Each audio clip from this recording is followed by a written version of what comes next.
Join us now as we look back at the way we were. Retro America. Today we're going back to a time when childhood had no schedules, no screens, just one simple rule. The law of the streetlights. Listen, do you hear it? That metallic flutter.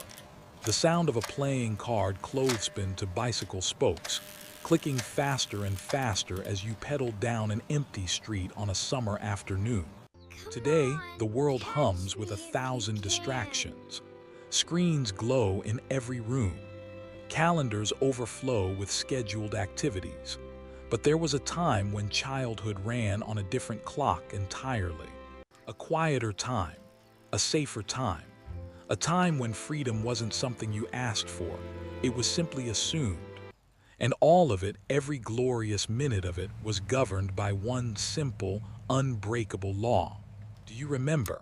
The one rule that told you when the day was over, when freedom had to pause until tomorrow. We called it the law of the streetlights. And if you grew up in the 50s or 60s, you didn't need anyone to explain it to you. You just knew. When that lamp flickered to life, casting its amber glow across the pavement, childhood was over for the day. It was time to go home. No negotiations, no exceptions. But oh, the hours before that light came on. Those were the hours that made us who we are. Summer mornings began the same way.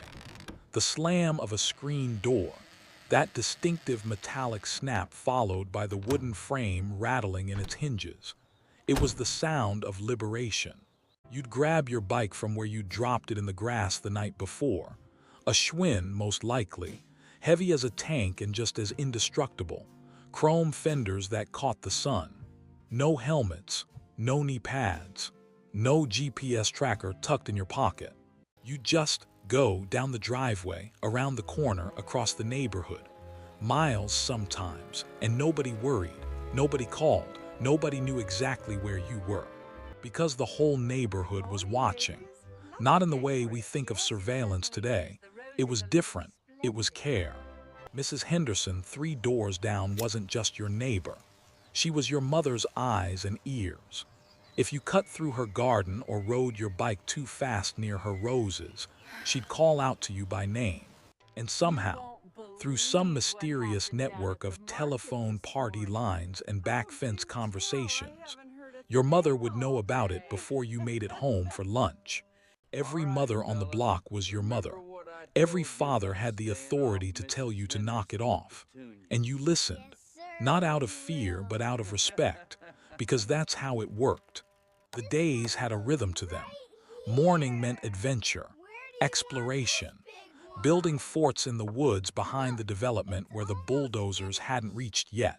We turned sticks into swords and fought elaborate battles that lasted for hours. A cardboard box became a spaceship. A steep hill with our bicycles became a mountain expedition. We didn't have much. No video games, no computers, no streaming services or social media. We had our imagination, and somehow that was enough. It was more than enough. By noon, you'd be thirsty. Not the kind of thirst that sends you running inside for a cold drink from the refrigerator. No, you'd find the nearest house, yours or someone else's, and you'd drink from the garden hose. That lukewarm water tasted like rubber and summer and freedom all mixed together. You'd spray your friends. They'd spray you back. And you'd go back to playing, shirt soaked through, not caring one bit. The air smelled different then. Or maybe we just noticed it more.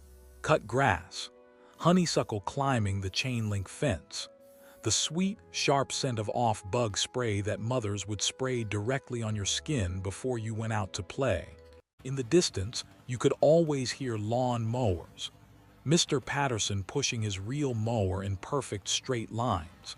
The mechanical click-click-click rhythm that meant Saturday afternoon. The smell of gasoline and grass clippings.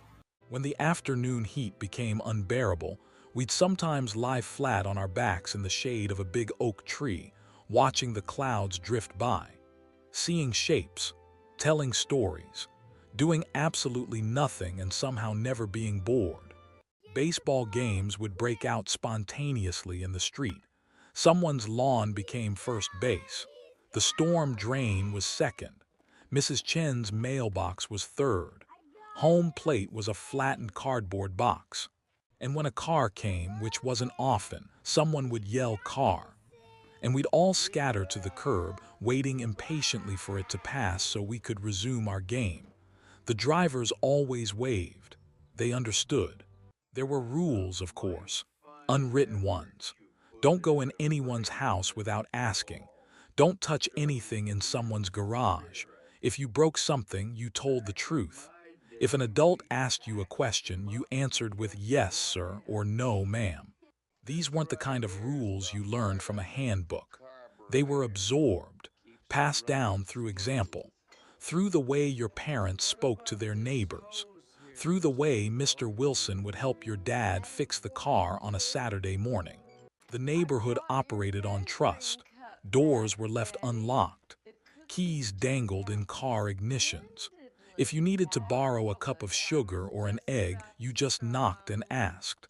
And it was given, no questions asked. Then something would shift. You'd feel it before you saw it.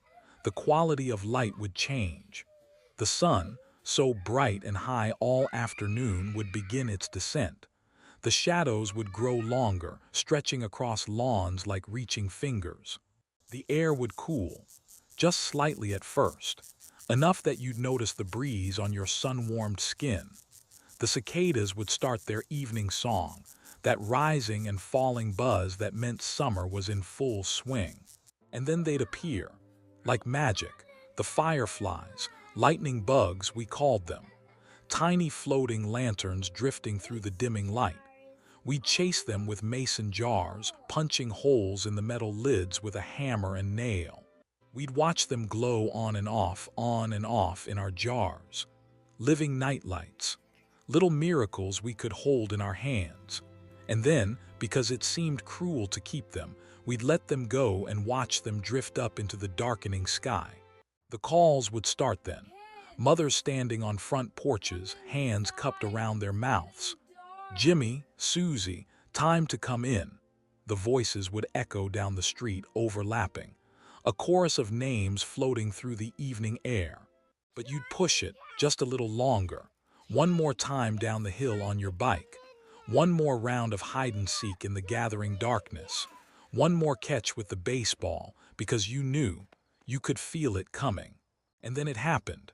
The moment you'd been unconsciously tracking all afternoon. That familiar electric hum. A flicker. A warm, orange-yellow glow beginning to spread. The streetlight was on. The law had been activated. Freedom's curfew had arrived. No appeal. No extension. The light had spoken, and every child on the block knew what it meant. Time to go home. You'd grab your bike from where you'd left it. Round up your friends for quick goodbyes. See you tomorrow. Those three words were both ending and promise. Tomorrow, the freedom would begin again. The ride home was different in the near dark. The familiar streets looked mysterious in the amber streetlight glow. The shadows between the pools of light felt deeper, but you weren't afraid. You knew every crack in the sidewalk, every shortcut, every friendly porch. As you pulled into your driveway, you'd see the warm yellow light spilling from your kitchen window. You could smell dinner, pot roast, or maybe meatloaf, something that had been cooking slow all afternoon, filling the house with the smell of home. You drop your bike in the garage or on the lawn, you'd get it tomorrow and walk inside. The screen door would slam behind you one last time for the day. Your mother would glance up from the stove and smile. Wash your hands. Dinner's almost ready. And just like that, the day was over. The law of the streetlights had done its job once again. It had kept you safe. It had given you freedom. And it had brought you home. We didn't know then how special it was, how rare, how perfectly simple and beautifully complicated. We thought everyone lived this way. We thought it would last forever. But it didn't. The world changed, we changed, neighborhoods changed, and somewhere along the way we stopped letting our children run free until the streetlights came on. Maybe we had to, maybe we didn't. I don't have that answer. But I do know this. There was something sacred about those summer evenings, something pure about a childhood measured not in screen time or scheduled activities, but in the simple rising and setting of the sun, and the flicker of a streetlight telling you it was time to come home. So I want to ask you, close your eyes for just a moment and remember, what was the name of the street you grew up on? Can you see that streetlight? Can you hear your mother calling your name? Can you feel that last-minute urge to stay out just a little bit longer? Leave the name of your street in the comments below. Tell us one memory from those days when the streetlights ruled your world. Let's remember together. Let's honor what we had. And let's make sure those stories don't fade when our streetlights finally go dark for good. And if you remember the sound of that screen door, the smell of that summer air, the way those streetlights made you feel, hit that subscribe button. Because those of us who remember, we're the last generation who lived by the law of the streetlights. And these stories, they're worth keeping lit.